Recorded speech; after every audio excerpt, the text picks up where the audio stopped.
Hopefully, maybe you guys can't hear me, so we're going to do this. Alright, if y'all are able to hear us out there in chat now, you should be able to let us know real quick, and then we'll hop into the show. Yeah, I know I was muted, but now I should be okay. Let me know. I know there's a bit of a delay right there. How's it go? Okay, perfect. Thank you. How's it going, everybody?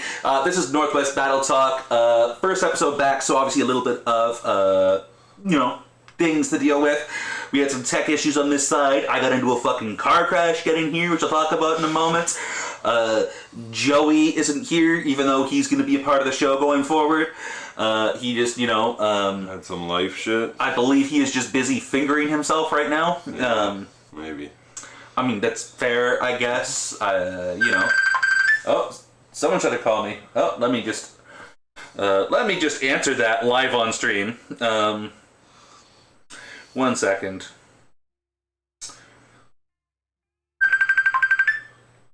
Holy shit. We got a special guest calling, eh? Right. Okay. Let me just text 6 people before I answer this. Right, yeah. I will talk to him later. That's hopefully someone that I'm really hoping will be on something we're going to announce today, and so that'll be exciting. I should mute my fucking phone, actually, just in case, because I feel like now that people have seen that, everyone's going to try phoning me. Anyways, let's hop to this NorthWest Battle Talk. This is sort of the round one, the trial run, as we work through some of the kinks. It's going to be a lot better next month, but that's okay. We're going to have some fun. Myself, obviously beside me, Stevie P. You guys know who it is. Yeah, you guys know who we are. Exactly. That's all right.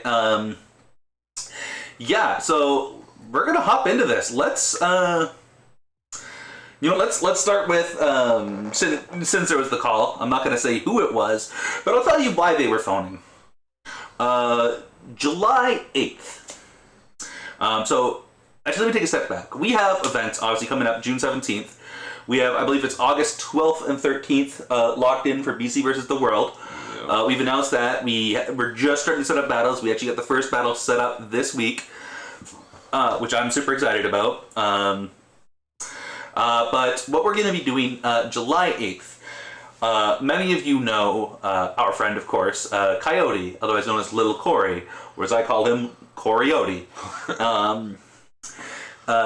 Good dude, very, very bad luck. Let's say that. Yeah. He's had some unfortunate health news. I'm not really going to go too in-depth on this because this is Twitch. Anyone could be watching right now, and I don't think he really wants his business all out there. But we are doing, we're doing a fundraiser for Corey. Get some money to him and his family as he's dealing with this. So Fuck Cancer, the Coriote edition, is happening July 8th. Yes. At the Waldorf. So make sure you're booking that time off. Make sure you're coming through. We're going to have some musical show performances. We're going to have a few comics. I'm hoping to have a couple of battles. It's going to be a fun night. We're all going to have a fun time, and we're going to raise money for someone in our community, and I think that's going to be huge. So we're going to lead off with that. Obviously tonight we're going to be talking VanCity Eras. Yes. We're gonna talk also about this upcoming CRB and BeastMode event, so shout outs to them. But yeah, we want to hear your guys' feedback on everything, including how the audio is going right now. Like if it's fine. I'm mainly just stalling for time to make sure we're getting feedback that people can hear us normally. But that's cool. Also, we can give Dope Boy Fresh a shout out on the 2-day event. I think that's Jimmy Stacy, isn't it? Listen, we only do shout-outs to people who are at the event, so No, just start blackmailing people into buying tickets. Speaking of tickets, Steve, you want to grab those real quick? Yes. We got tickets in, yesterday? Yesterday. This is what they look like. These tickets are fucking cool. You're going to want to keep a copy of these. Yeah. So if you want to keep a copy, you got to pre-buy your fucking tickets. Also, pre-buying your tickets enters you into a raffle for $100 at the very end of the night. And you gotta be there to win. So if you're one of those fuckers who leaves early, suck a dick. So on to the next ticket. On to the next ticket. But yeah. No, we appreciate that, Jimmy, for sure. Absolutely. But yeah, so let's hop into this. What do we want to talk about first? All right. Do we want to talk about the car crash? Do we want to talk about some events? What are you feeling? Let's talk about the car crash first. Let's get it out of the way. Yeah, since... we need positivity. We'll get the negative stuff out of the way. I'm with it. I mean, he's fine, obviously. Yeah, I mean, you can tell, like, a little brain damage, but, like, that's nothing to do with the car crash. His car has, like, a 3-foot dent in the side Oh, door. yeah. It's like, it looks worse in person than it did on that picture, for sure. Oh, absolutely. His whole door's jammed up. There's no way fucked. you can open it. Like, so there's literally no way I can give anybody a ride at this point. So if you're about to phone me to ask, don't. It's not happening. One-person car for now. Yes, although I suspect it's, as you were saying, it's probably, like, given the damage, it may end up being a write-off, even though it still drives. So that's always exciting. But yeah, we were coming here, or I was coming here. Sorry, Stevie was obviously already here. Yeah. But I was coming here. Idiot rounded around or some kid basically went around the corner way too fucking fast, lost control, and sideswiped me, which was, exciting. And it just, like, it was such a weird moment. So I'm like, did this motherfucker, like, it looked like a road rage incident, and given my conversations with the kid afterwards, I wouldn't be surprised if it, honestly, he was claiming he lost control, but, like, this kid was little unstable. Like, his mom and sisters were nearby. They weren't in the car. They were nearby and saw the crash. So they, like, came over to check on him and he's okay, and so one of them told his dad, and his dad phones him while I'm talking to the kid. He's like, Dad, fuck off. I'm trying to deal with this shit right now. I'm like, dude. And, like, at this point, like, there's like firefighters there. There's myself. There's 2 witnesses. And he's just, like, showing off that he fucking has no anger control whatsoever. Like, he was claiming he lost control because someone, like, cut him off. But the guy he claims cut him off was, like, behind him because he got the whole crash on dash cam. So it's literally like I'm just driving in my lane and this fucker just just not doing what he's supposed to be doing. So anyways, I'm alright, he's alright. After the crash, he crashed to a pole, but he's still okay. Oh, did he? Oh yeah, dude, he fucking hit me. And then, like, he tried to veer off, span out, ran up on the curb and hit a fucking pole. Jesus. It was a little bit of a crazy moment. So that's the thing that happens. Okay, why are none of you telling me about...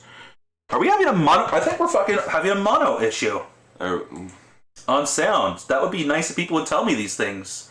Oh, I don't want filter. Get fucked. I want properties. No, I don't want properties. It would probably help if I knew what the fuck I was doing, eh? Yeah. But that's okay. Advanced audio properties. Are we running... Alright. Are we running out of one speaker right now, guys? Oh, let's try this. Let's see if this works. Oh, no. Oh, it is. Oh, I had it set to mono. We're probably okay. All right, that's fine. If it's a problem, someone will let us know because we brought it up now. So that's basically what went down. Yeah. Shout out to a Goon Narp for subscribing with Prime. Yeah, absolutely. I don't know who that is, but that's Gunner. Oh, okay. Aaron Gunner P. Oh, okay, makes sense. We definitely got to call him a Goonarp now. A Goonarp. A Goonarp. Yeah. So. It's a little peaky, he says. Yeah, it's gonna be, unfortunately, the audio settings I had, the filters I had with the compressors and limiters, all need to be changed. I can fix it a little bit, real quick. This is obviously very on the fly. Oh yeah, absolutely. Let's just turn down our limiter a little bit. So that should work. Hopefully that helps. If not, again, we'll have to figure it out for next time. Which, by the way, there is a next time. We are back first Thursday every month. We are planning on doing 7 p.m. starts normally. Yes. We just had a obviously later start this time. We were going to be only a half hour late, and then, car crashes. Fuck them. All right, well, leading in with that, though, because we're doing this every month, but then we're going to try to do something else every month, so it's actually every 2 weeks that we stream. Yes, which Plus I think we're launching the other thing in. We're trying for like July or August. Yeah, like it won't be this month or next month, maybe next month. It's possible for July, but most likely it'll be an August start. But it's basically a variety hour where we have different footage from different battlers doing different things, or even if like any of our battlers want to pitch something to us and try something, we can. It's just going to be like some extra promo and get us streaming more, right? You know? Yeah. So we're going to be on here more. What we want to do is there is so much battle rap footage out there, and so much of it is reliant on people already watching a whole host of their battles. And I think like having content that gets people interested in the personalities involved is huge. Yeah, for sure. I think that's like super important. Well, that's battle rap in general, you know. Yeah, you build your brand, show your personality, get like more people like following you. You know, it's like this will help. Absolutely. Sure. So what we want to do with this variety type show is, so once a month, it's a thing. We just gather, we shoot the shit. We've maybe shot some like various footage. We've got a couple of like ideas for like mini game shows and shit to do that we'll have like pre-filmed. So we'll watch those together with you guys. If you guys have music videos or shit like that, you can send those over. We can, talk about those. It's just, a general like fun time, a way for us all to, get together and hang out. And just like shoot the shit, because let's be honest, like half the fun of events is getting to shoot the shit with everybody. Yep. And Stevie and I don't get to shoot the shit very often at fucking events because we're too busy running around like idiots. Yeah. So we want to be able to shoot the shit with you guys. So if you have fun type of content that you want to shoot, little videos, ideas that you want to work with us on, just send us some messages because we're looking to launch that. I said likely August, but hopefully July. The other thing we're looking at either an August or September launch for. Might as well talk about it. Yeah. I've been mentioning this off and on for about a year now. We have the beats, and I've got half my judging panel set. Okay. And we are doing a series called Making a Mixtape. And what we're going to do is we've got 12 beats, and over the course of a year, we're going to work with a variety of artists. They're going to make songs on these beats, and our judges are going to choose their two favorites, and then you guys are going to pick what your favorite song of those two are. And it's basically over the course of the year, so every month all the artists involved make a song on the same beat. We vote, winner gets some money, and then the track goes on to the mixtape. At the end of the year, we've got a 12-track mixtape. We record like an intro, outro, a couple of skits, and that's a whole fucking project that we put together along with various artists, along with you guys. We also have rights to the beats, so if your song doesn't make it on the final that week, you can still do whatever you want with your song. Absolutely, which I think is going to be dope. Shout outs to Simo spamming the emojis in chat. I like it. Yeah. So yeah, that's going to be fucking fun. So we got those things going on. But let's start shooting the shit, I guess. Let's start talking about some of these events going on. Whole bunch of users in chat not fucking commenting right now. Yeah. Holy shit, people. Come on, join the conversation. Let's start with Eastside. More emojis, yeah.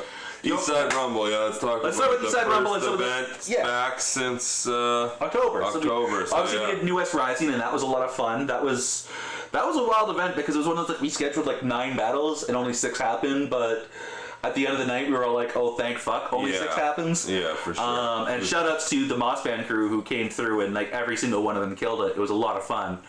Love that shit. But anyways, Eastside Rumble. Basically after, 6 months or something like that, we were able to throw events again, and holy shit was this a fun event. Yeah. This was the beginning of April. This was like a family reunion almost. There's a lot of people that I haven't seen for a long time that rolled through. It was good. Absolutely.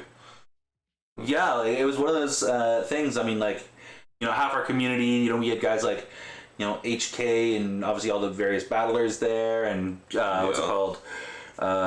We had Merc come through. Man, it was Whoomp came through, which was fun. There was a bunch of new faces as well. Like some battlers pulled in some people, which is always dope. I think we had about 100 to 110 people there, which is a pretty solid event. Yeah. For only our second live event. Yeah, absolutely. It was great, and the The venue was really dope too. Yeah, it was our first time at the venue. We're definitely going to use them again. We're definitely planning on sitting with Lanaloo's for a while. Yeah. Both days in August are currently booked at Lanaloo's, so this will be 3 events in a row. I really liked the days, and I look back fondly of the days when, even though it was a shithole, when we had Olympia with Smoked Out, and it was the same venue every time. Like we had a whole venue. Shithole, It was our shithole. You show up and you're like, "Yo, this is home." Like it's a shithole, but it's home. All right. And we're looking Gunner at that and again. Annie, you guys can come to June 17th then, I guess, right? I know Gunner said he's coming. I haven't heard from Annie though. Yeah. So yeah, I think Annie's coming through. Hopefully. But no, we. So yeah, it was great. We were back. We had some great battles and a single really shitty battle, which we'll talk about. Yeah. But no, overall, I think the battles from that night, obviously it was a reunion. We had a lot of fun. It was great talking with everybody and just overall interacting. Whoop showing up and of course leading the crowd outside, and Whoop there. Yeah, I think you got me sick, Whoop. So fuck you. Absolutely. No, but it was a good time, man, and we had the battles were super awesome. Might as well start talking them. Let's start with your battle though. You and Creative. I think most people were calling Battle of the Night. Yeah. There was 3 options really for Battle of the Night that people were choosing, but I think most people like you guys. Yeah. How did you feel about that battle? I felt like it was a good battle, I mean, it's, what I was going to say is, like, after not battling for, I think, 2.5 years for me, it was good to shake the rust off and try to, or no, when was the 2v2? Was that 2.5 years ago? It was January, yeah, 2 it was years ago. 2.25 years, basically. Yeah, so it was good. I mean, it worked out good. A lot of my stuff hit, but the first round didn't hit as good as I thought it would have, but I took a chance with rhyming the whole thing. Creative killed it. There were some parts where I found Creative was kind of doing circles with his freestyles, but when he was punching and doing riddens, it was hitting super hard. And his third round was crazy. Like the GS Steve and the PS fucking T, or what Stevie PST or whatever. Yeah, he had some shit. The Nova Scotia angle and shit about the fishermen down there and everything. It was good. Absolutely, no. I can definitely see people giving him the first and the third, or some people were saying me with the first and the second, but it was a close battle, and that's all that matters, really. Yeah, it was a really good one. It was what I mean, you can see it in the faces there. It was everyone sort of loved that battle. We were all going nuts. It's what you want out of a good battle. So that was a lot of fun. I had Creative taking it, but as you said, it was a great fucking battle. Creative won Performance of the Night and got the prize with that. So yeah, that was a fun fucking time. It was only because I couldn't win it. No, I mean, true. You and I both agreed like we were taking ourselves out of the running from the jump. Yeah. Although I will say, if everyone except you and I had choked horribly, it probably would have had to have gone to one of us, but that is hopefully a world that we never see. We would have just bought like pizza with it or something and just... Yeah, probably, honestly. Food at that event, Lanaloo's has food, which is nice to have a venue that has that again. Yeah. But my dumbass was too busy, so I didn't get to order food. So I went to an A&W afterwards and had food poisoning for the rest of the weekend. Yeah. And so like we were doing the broadcast on Sunday with the battles, and I'm sitting there fucking like, talking up the battles. Oh yeah, this is what we saw. This is how I broke this battle down. Blah blah blah. And then we go to a smoke break, and I get to go and take a fucking shit. So that was great. Yeah. A&W's usually fire. I mean, if you're gonna be going to like a fast food place, I mean, A&W is usually like the upper echelon fucking places. They've never let me down before, but this one time, it was just like, I've never had something like that, man. I had it once from McDonald's from a double fucking quarter pounder. Oh, it was fucking rough, man. I was sick for like 2 days, and I was like... Yeah, no, I absolutely believe that. Fucking McDonald's trash. Yeah, seeing the breakdowns. Yes, Jimmy Stacy talking about Creative 2-1.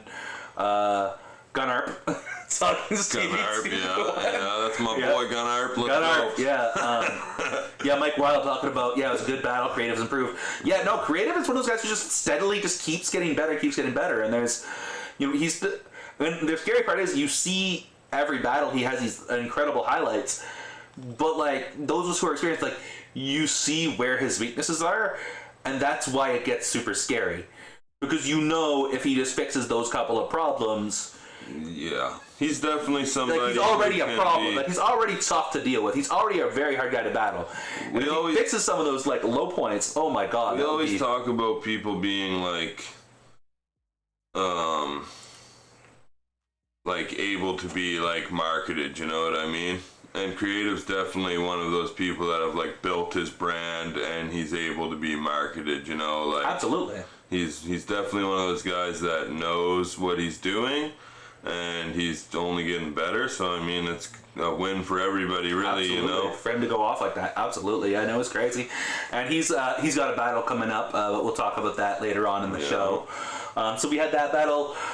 We had Cope versus Shine 9. Yeah, so which it started out really strong and then kind of fizzled off, and yeah, I don't know. It was Shine did a solid 3 rounds. Cope did a solid 1.5 rounds. Yeah, I will say this. I think Cope had higher highlights. Yeah, you know, like Cope. Yeah, he had higher peaks than Shine did. It depends what you like. But you know, Shine's a rapper's rapper for a lot of the things that he does. Yeah.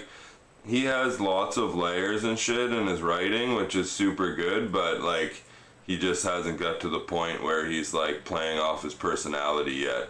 Where Cope has and does very well do that, right? So I think Shine does something that's very it's very tough to pull off, and that is to do these rounds without obvious punches. You know what I mean? Without like, because he will build and build and build, and he won't have that necessarily like the usual payoff of like a big joke or a big punchline. Jab, swing. He's more just like going the whole time. And when done well, which he does sometimes, like when he's on, he does it really well. It's really dope. But that style, like, you know, if you're just punching all day, even if you have a bad battle, it is what it is. If you're like rapping, if you have a bad battle, it's bad. And so it's a high risk, high reward type of approach. And I thought he was dope in this battle. He came with it. You could tell like he did not like copacetic. Yeah. And you could tell Cope didn't respect him either. Before, for sure. Yeah, you could tell Cope didn't respect him either. So it was definitely it was a heated battle. They were both still jawing at each other for about a week or two after the event. So Jimmy and Gunner both gave it to Shine, which I agree. I gave it to Shine as well. Yeah, I gave it. I think I gave it to Shine 2-1 if I remember right, second and third. I think Cope's first was fantastic, but he definitely didn't respect the opportunity to like show up and show off. Yeah. And so like his first was definitely like I said, Cope's first was a round of the battle, but I think Shine got rounds 2 and 3 to me. Yeah. Cope definitely looked at it like it was a lower opportunity battle for him for sure. Which he's not wrong, but at the same time, you know, I've been there where if you keep thinking that way for too long, you lose all your of spot. A sudden everybody else has your spot, right? You end up battling Live Stingray for fucking... Yeah, it happens. Dark the days. Lowest, the lows, Dark days, absolutely. Shine has improved a lot since he rattled Chilla. I mean, to be fair, Shine even then was better than he showed against Chilla. Yeah. Like, you could tell he let nerves get to him, which you can't do when you're battling someone who's that experienced. I mean, I'll say this from experience. I remember when Stevie battled fucking Real Deal. Real Deal was trying super fucking hard to get in his head before the battle. Yeah. And it's like, you gotta be ready for that. If you're battling someone who's like that experienced and they're known just to be dope and to win battles, like, you gotta be ready. And he just wasn't ready. What I do is I just look at everybody like they're a piece of shit. I'm just like, I can beat you. I don't give a fuck who you are. You know? I always tell people I beat them after the battle, like, no matter what happened. Like, I still tell Jay the Nightwing every night, like, obviously I haven't seen them in a couple of years because of COVID, but like when I do see Jay, I'm like, you know, it's dope you came so far since I beat you. It's great. I love it. Mike's beat everybody he's ever battled, but never actually won a battle. Yeah, no, I'll say this.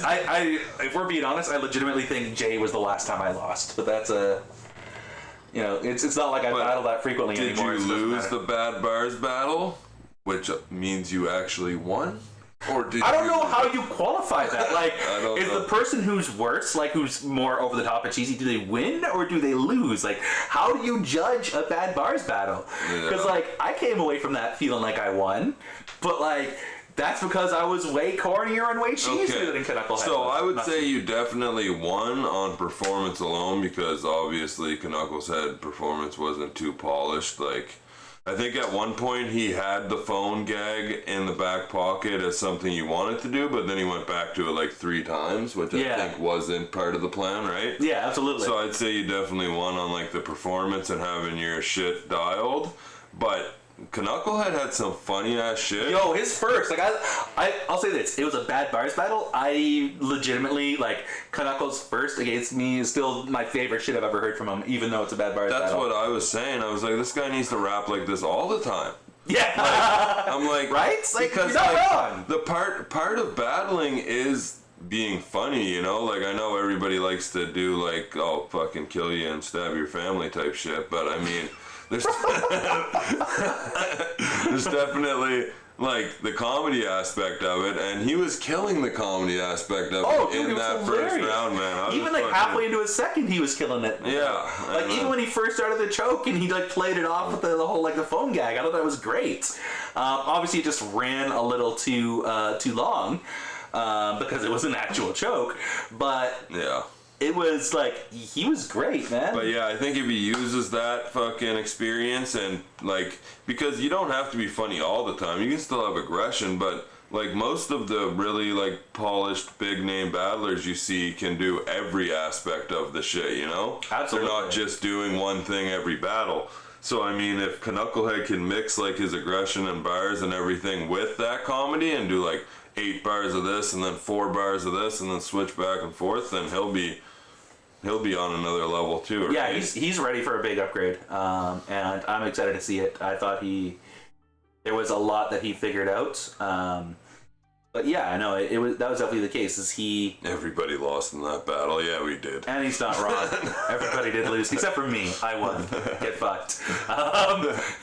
Bad bars battles are Mike's wheelhouse. Yeah, I mean, it's realistically like, you're not gonna beat me in a bad bars battle. Like, as far as like cheesy, ridiculous, over the top type shit, like, yeah, let's be honest. Mike's whole life is a bad bars battle.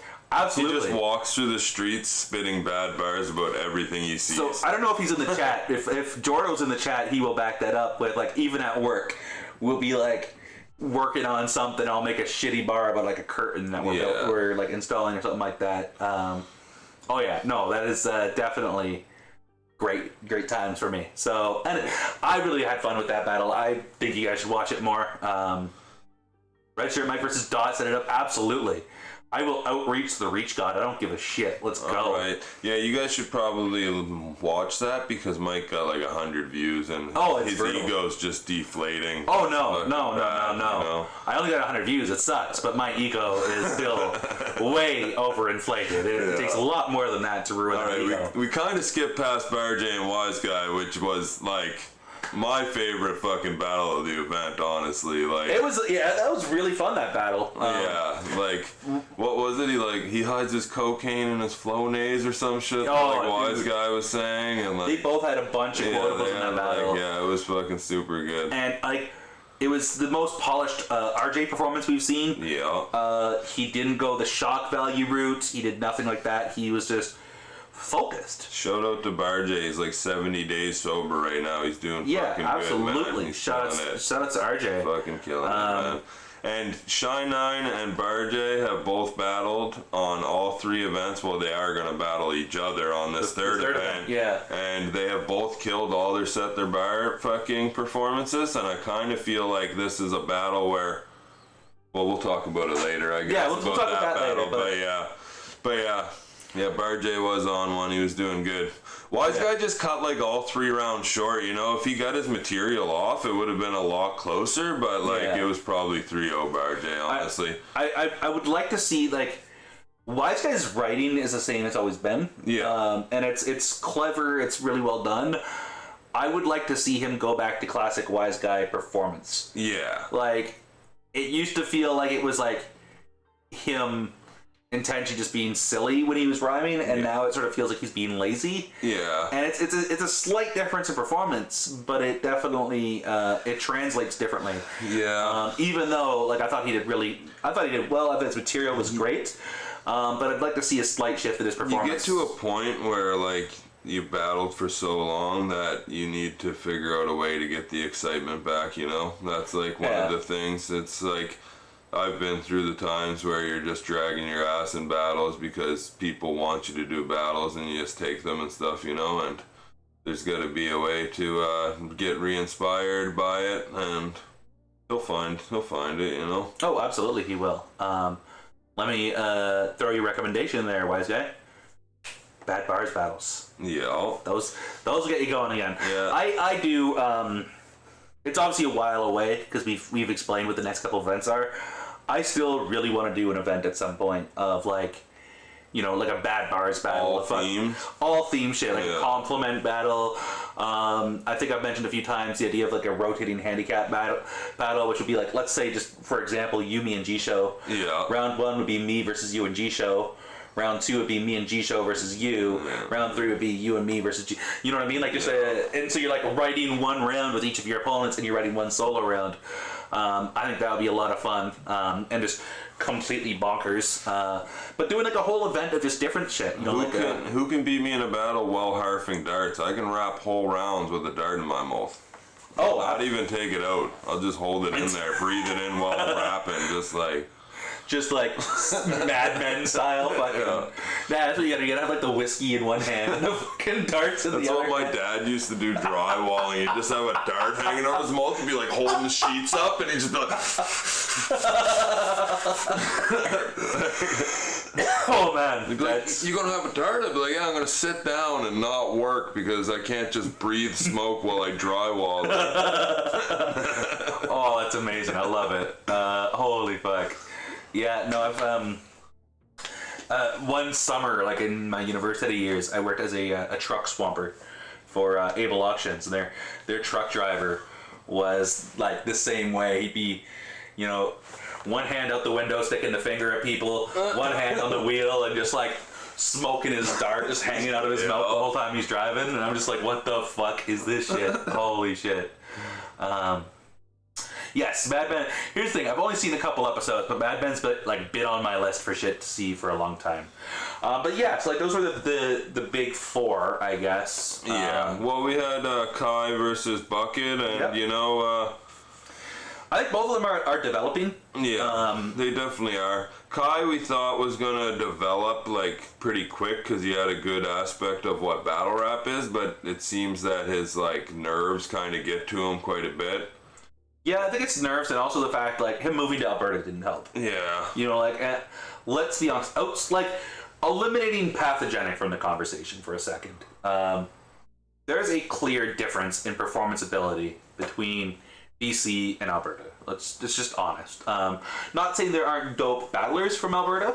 Again, like, shoutouts like Maben and Knox, and I know we're excluding Path and Juan Pop and shit, but there's a difference. We can't really say that, like, when there's people like Sketch and Holohan and fucking, like, many people. At what point do they stop counting? We're talking about, like, people who are currently, like, relatively currently. Yeah, I'm just saying you can't shit on all of Alberta for Medicine Hat. No, that's not what I'm doing, though. That's not what I'm doing. What I'm saying, though, is, like, legitimately, like, Jeff Fuller can perform pretty good. I would say Jeff Fuller's weaker aspect is his writing.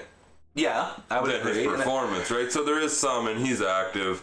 So, but I mean, moving to Alberta never helps anybody, really, because like, Alberta sucks. But realistically, though, like, what events have happened in Alberta? That's kind of another thing, right? Like, that Kai was at, like, that had high level performances. We've been blessed in Vancouver to have, like, Arcane versus Ellipsis and, like, shit like that happen here, right? Like, Thesaurus has battled here. There's been a bunch of people that we can study or that we've seen live and that helps, from right?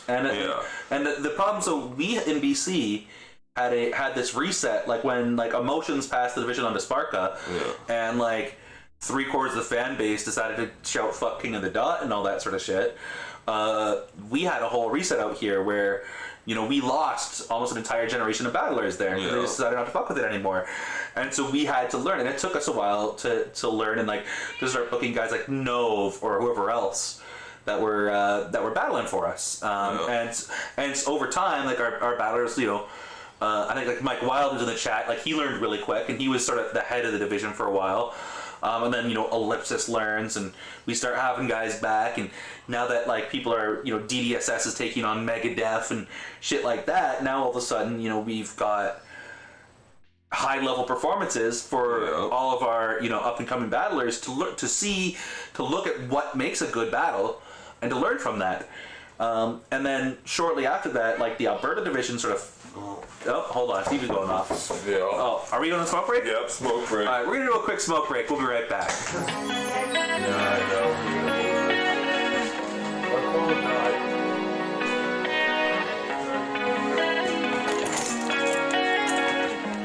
Hey, how's it going? Good. Awesome.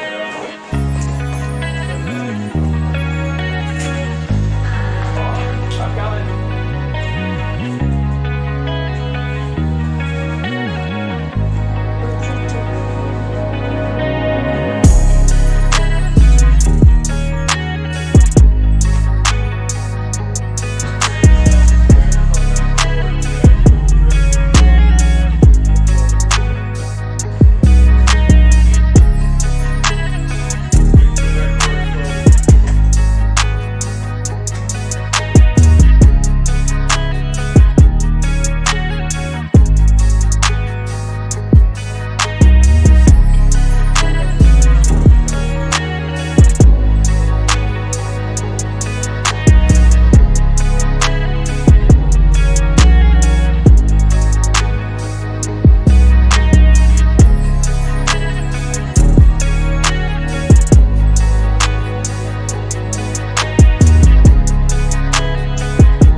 You ready? All right, and we are back from the quick smoke break there. So that's a thing. But yeah, no, we were talking about, like, real quick, wrap up what I was saying is it's, you know, the Alberta division and King of the Dot crashed, and then Smoked Out AB started, and there wasn't a lot of crossovers. There was never really, like, you know, the Kriples or the Wise Guy at his prime, or the Sketch Menaces, or the Ill Knights, or like these guys who had been, you know, the beneficiaries of like quarantine events and things like that. They weren't, you know, they weren't there. They weren't around, and so I feel like the current Alberta scene hasn't, like, until Path, and even then it's only recently, they haven't had someone to really look up to and learn from. Yeah. So I think, like, I don't think Alberta's shit or anything like that. That's not what I'm saying. I'm just like, that's why I think, like, as far as performance, they don't measure up. Shout out to Craig, Maven, and Knox. They're both. Oh yeah. They're both well on their way and good people. Absolutely. Mike's just hating on Alberta. Not even. Don't give me that shit, you lying sack of fuck. But that's alright. Alright. So, anyways, yeah. So Kai versus Bucket. Yeah. Both of them. Again, Kai is, you know, shows a lot of potential, but hasn't been able to hit it yet, mainly because of nerves. Bucket is getting better all the time. He is. And shout out to Bucket, because he actively wants to help get battlers to debut. He's looking for opportunities. He's trying to be on every event. He asks us if he can help with anything all the time. Like, yeah. No, Bucket's fucking good. Solid, man. Real shit. I know he gets shit on a little bit in the group, but Bucket is solid people. So let's say that. He sucks at basketball, but that's all right. I mean, so do you. So yeah, right. You are terrible. Dog, you let fucking Sully and the fucking, like, what is it, the hoochie shorts fucking show up and just, like, swag all over you, though. He broke both his own ankles and lost. And he still scored more than you. No, he did not. Yes, he did. Don't give me that shit. But what a guy. But he couldn't even walk without traveling because he had to live. And OZ was calling him for it. He's like, travel.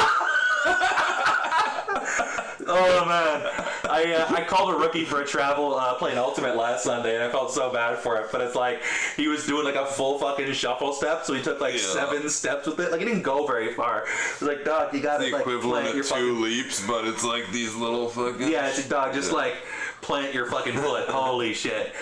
So that's a thing. But anyways, but yeah, we also had Devious versus Little Q. Yeah. Which will probably never see the light of day. It definitely won't. There's no point in releasing. I'm going to say this. The only way it ever sees the light of day is if people harass Pigsty enough that Pigsty will accept a trade and that he will battle for us if we give him that bad, like, exclusive Bad Battle footage. Yeah, he could use it on his show. So for Bad Battles TV. Because we got a lot for Bad Battles TV here.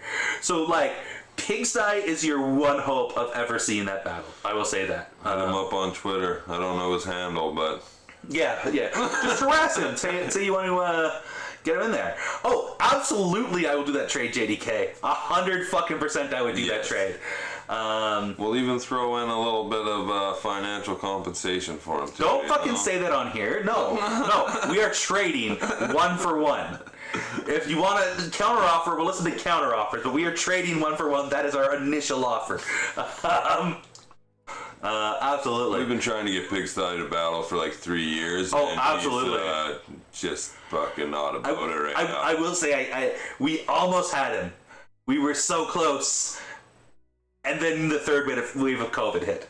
We had him for, like, I'll say this. I had him, he had agreed to terms. We didn't have the date locked in yet.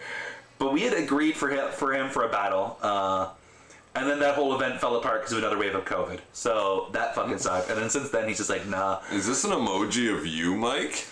It looks like it. I think it is. It's not, but it's a classic Twitch emoji. But it 100% looks like me, and that's not the first time I've heard that. Actually, like, motherfuckers are always like, "Oh, it's the Mike one." It's like Mike mixed with Guy Fieri or whatever the fuck his name is. Mike Fieri. Let's go. I'm about that shit, bro. Like, for all the shit that Guy Fieri gets, like, this motherfucker gets to, like, ride around North America trying out different food in different places and just like raving about food with the camera and shoved in his face. That's like, why he looks like you. Dog, that sounds like the ideal fucking life. Like, bro, like, why hate on that? Like, seriously, motherfuckers are out here being like, don't hate on Drake, and then they're hating on Guy Fieri? Like, are you kidding me? Guy Fieri lives that GOAT lifestyle. Like, I would rather be Guy Fieri than be Drake. Let's be Guy fucking Fieri honest, ain't texting man. 16-year-olds. Yeah, no. Guy Fieri has fucking never had a scandal. Hell, turns out he's one of the nicest guys out there. Guy Fieri is like regularly like, what was it? At like firefighters functions and shit, he'll like show up and be like, "Oh, I got your catering handled. Fuck yeah, try this good barbecue." Like, Guy Fieri's the man. This stream is not sponsored by Guy Fieri, but we fucks with him. So. I mean, we would, like, I would take a sponsorship from Guy Fieri, and that would be amazing. Guy is absolutely the man. And, like, I think, like, it's funny that, like, we're coming around to society on, like, we're starting to be like, oh, yeah, you know what? You know, passion is cool, and, like, being into shit is cool. Yeah. Because it makes, like, people like Guy Fieri cool again.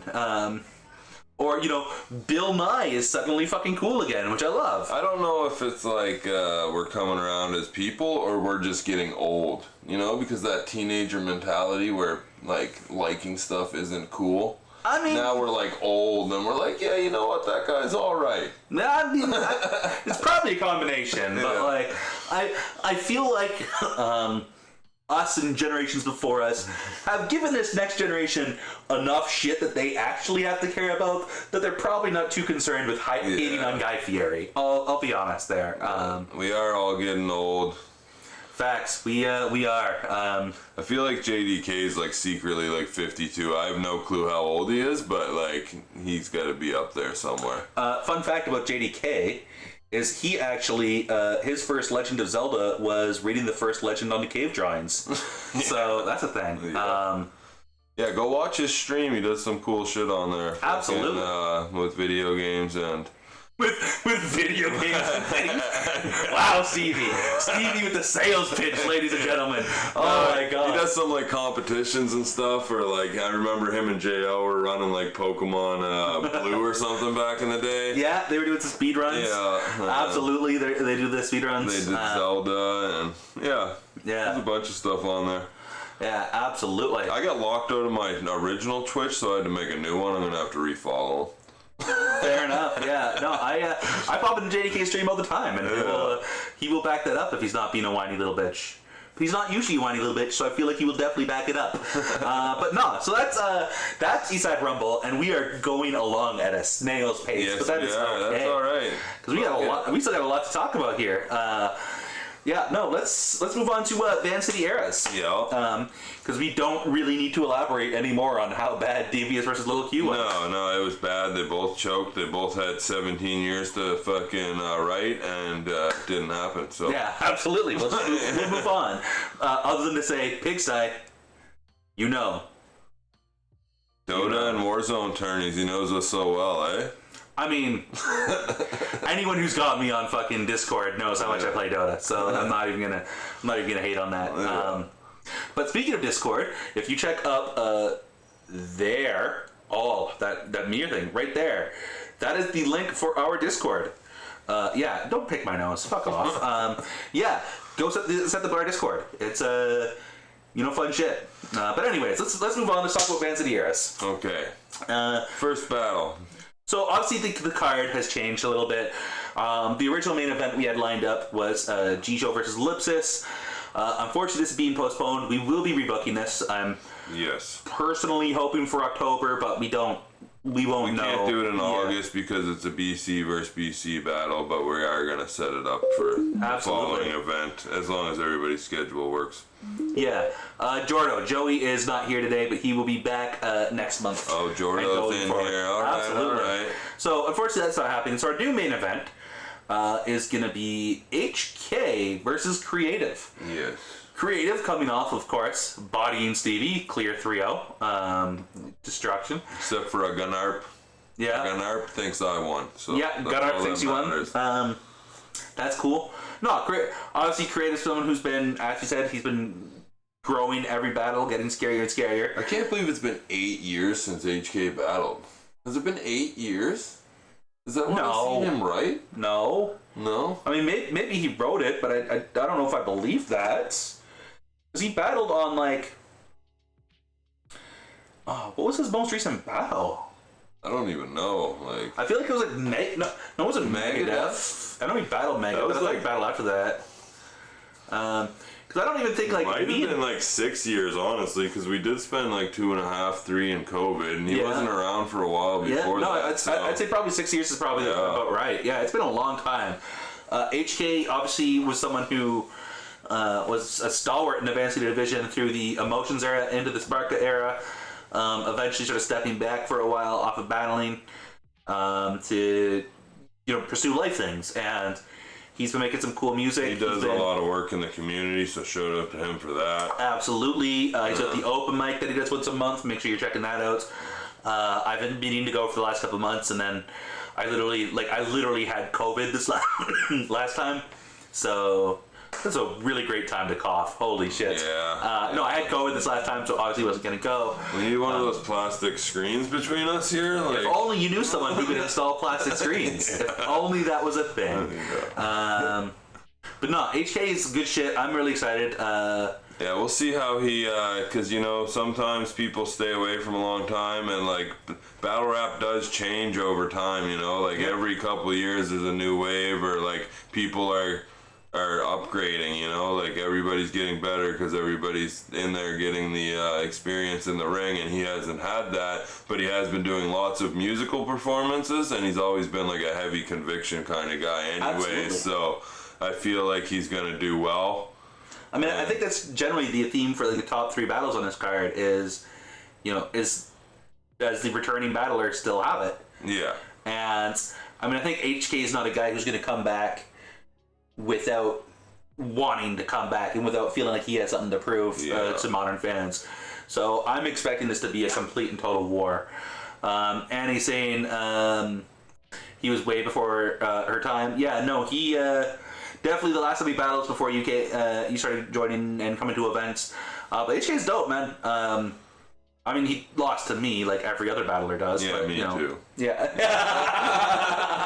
No, he's good people, man. It's him and Creative's gonna be an absolute fucking war, and I am here for it. It's gonna be great. Then I know I think he's still kicking around the chat. He hasn't commented in a while, and that just could be just ADD.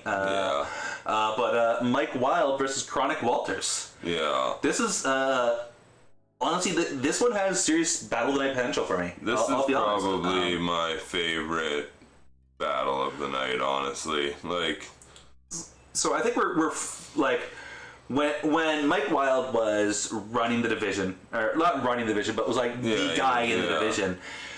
He was so far ahead of so many people locally in terms of like stylistically what he was doing, and it's weird because he was like ahead of the curve in general in battle rap, and it was weird when he walked away, and then like a year later everyone was doing the style he was doing before he walked away, and that was something that continued for a little bit. Incredibly intricate writing, really dope stuff that wasn't popping yet out in VanCity because BC tended to be a few years behind in terms of some things, and all of a sudden the same, like the style he's done, yes, like we've moved past it now, but that took a while, and I fully expect that he's still watching battles. I fully expect that he will come back with like an evolved form of that. The last time we saw him was on King of the Dot against Apiola, and that was a nutty battle. That was crazy as hell. If I remember, I think Card got that. But that was nuts. And he's going against Chronic, and Chronic's not a slouch. Like, Chronic's a guy who, like, a couple of big opportunities he's let slip through. But as far as, like, on any stage that we've been putting together and we've given him the time to prep and all that sort of shit, his writing is so detail-oriented and so intricate and so, off-kilter punches. Like, he's not just punching on the fours. And he raps. Yeah, like as far as the raps. Yeah, both of these guys rap their asses off while punching. He raps and he hits the punches good. He has that, like, he knows when to pause, he knows when to hit, he knows when to do, like, He's good. He's one of those people where it seems like he's rushing through his material, but he's not. He's just rapping his ass off, and he still hits hard, right? Yeah. So. Yeah, no, it's both of them are. Well, you can't even call Mike Wild unorthodox anymore because like so many people adopted the style that he was one of the leading edges on. But Chronic is like he's at his best with these unorthodox punches where you're just like you're listening, you're like, wait, what the fuck did he just say? And I think both of these guys are gonna have material that goes over some people's heads or a lot of people's heads, but both of them are just. It's gonna be so intricate. It's gonna be a lot of fun. I'm looking to this battle relatively early in the night. Before everyone gets fucking wasted, because I know you group of degenerates out there are gonna get wasted. And it's definitely a battle that you want to watch before it gets to that point. This is gonna be so much fun though. I am excited. Mike Wild said, he battled Patch after the Athiola battle. Oh, okay. And that was also another really good one. Patch is another guy we wanted to see back for this, but couldn't make it happen. And I guess we could talk about some of the things some of the people we tried to bring back later. Yeah. But I mean, this card is still so dope. They're still in the woodworks, you know. Absolutely. It might happen. So well. Yeah. Next we have Copacetic versus Apos. Okay, this one's a good one, you know. Yeah, this is gonna be a lot of fun, and it's the thing about this battle is both of them are so good at just talking down to their opponents.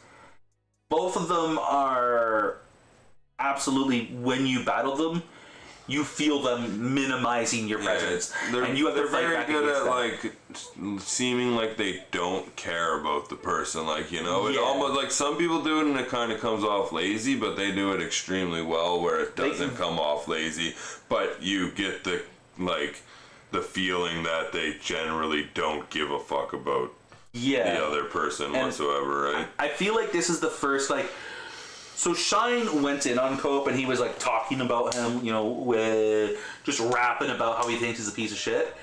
But that's different than what Apos does. I think this is for both Apos and Cope. This is the first time they both battled someone who truly can condescend the same way that they can. And so I kind of think it's a battle of just like who can rise above the other's condescension and who can just like outright dominate the room. I think Cope's going to be a lot more motivated for Apos than he was for Shine. Absolutely.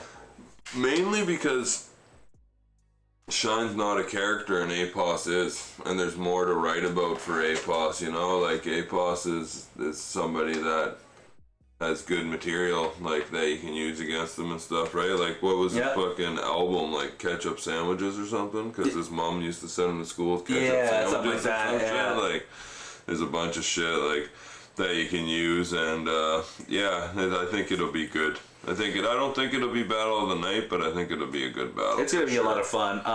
For the less seasoned people in the crowd, it probably will be battle of the night. Okay, yeah, I'll say that. The battle crowd. Probably, if you're not like a barhead, you're probably it's between this and then the next battle. I think. So Gunnar talking about Apos will out-rap Cope. Here's the thing.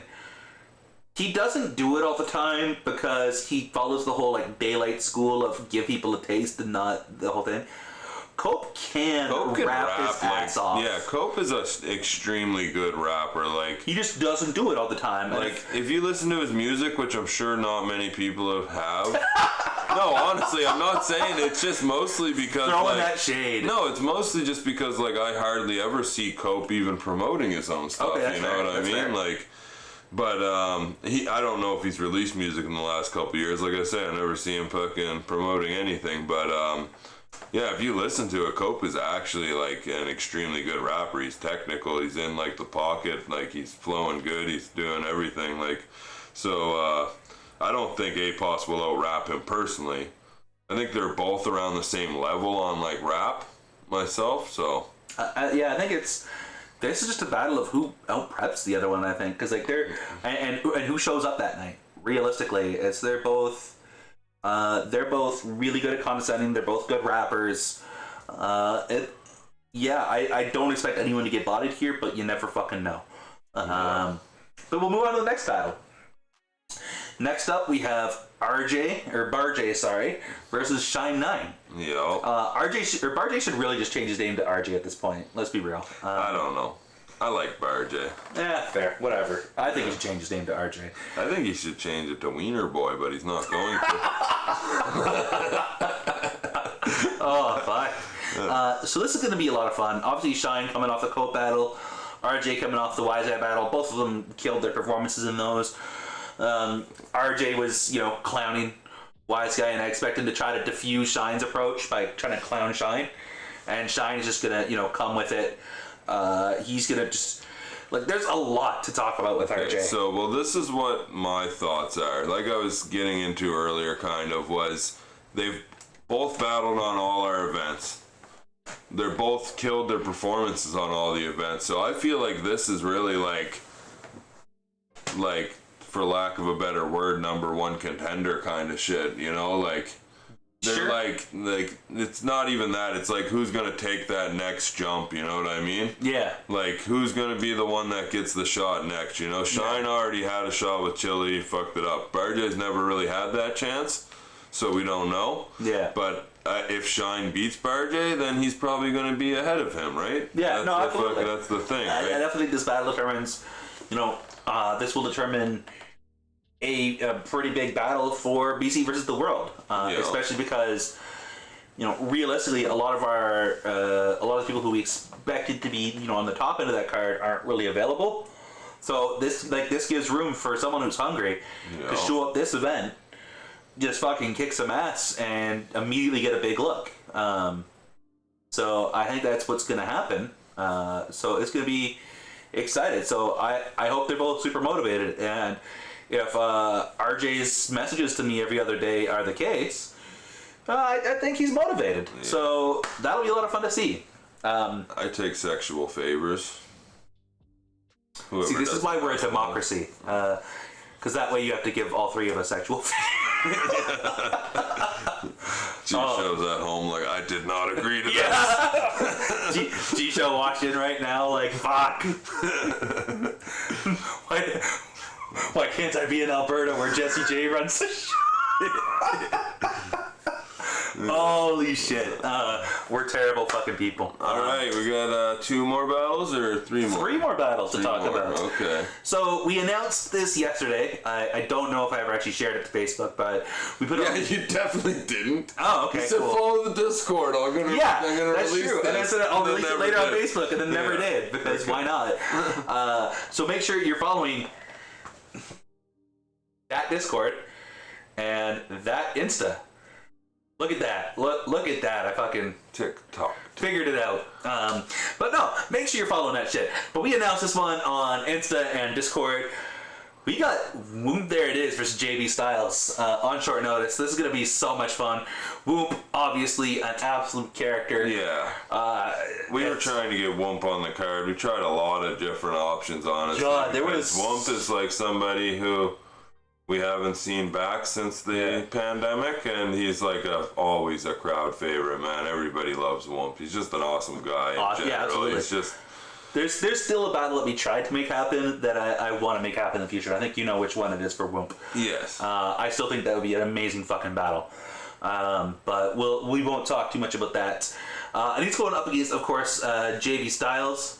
JB, absolute workhorse. Kept himself active throughout the whole pandemic, battling on basically every online league he could find. I would like to see JB take a more comedic approach to kind of match, I mean, JB's one of those guys where it's like I was talking about before, he doesn't really have all the tricks in the bag, He has a couple things that he does, and he does them good, but he's not really a well-rounded battler yet. Yeah. So I'd like to see him step out of the old comfort zone and try to make something happen, Yeah, no, absolutely. I think it's JB's he allowed what was going on in the online leagues to sort of crowd his perception of what's good and what isn't. And it turns out that the sort of people who are afraid to show up to real life battle events are the sort of people who have very weird criteria for judging battles.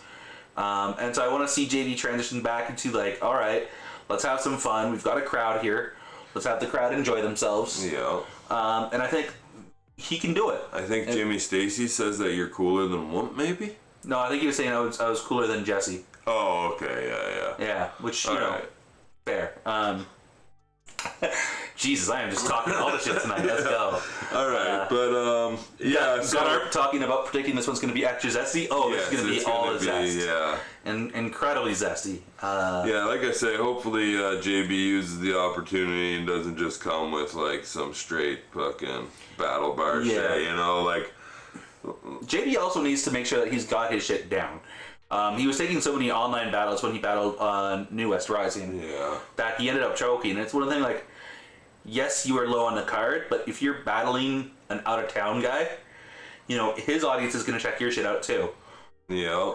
You need to fucking come with it, and you need to be prepped.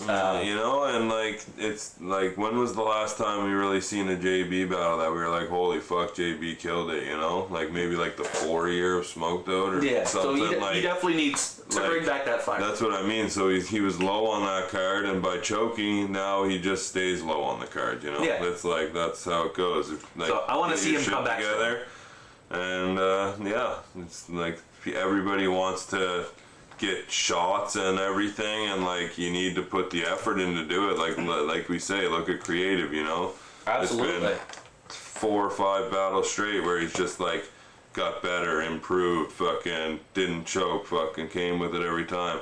Yeah. And that's the type of stuff that we're looking for sure when we're trying to book bigger battles for people, right? So. For sure. JB needs to get on that train, and hopefully he does. Like, we always book him because, you know, he is good and he has potential, and he has had some wars with people where we're like, holy fucking JB killed that, right? So let's just hope he keeps going up and not down. Absolutely. Yeah. And the next battle on the card is Aaron versus Gobi. Yeah. This is another battle where both of these guys have shown glimpses of high potential. And neither one has been able to live up to it yet. Yeah. And, you know, both have gotten a lot of shots.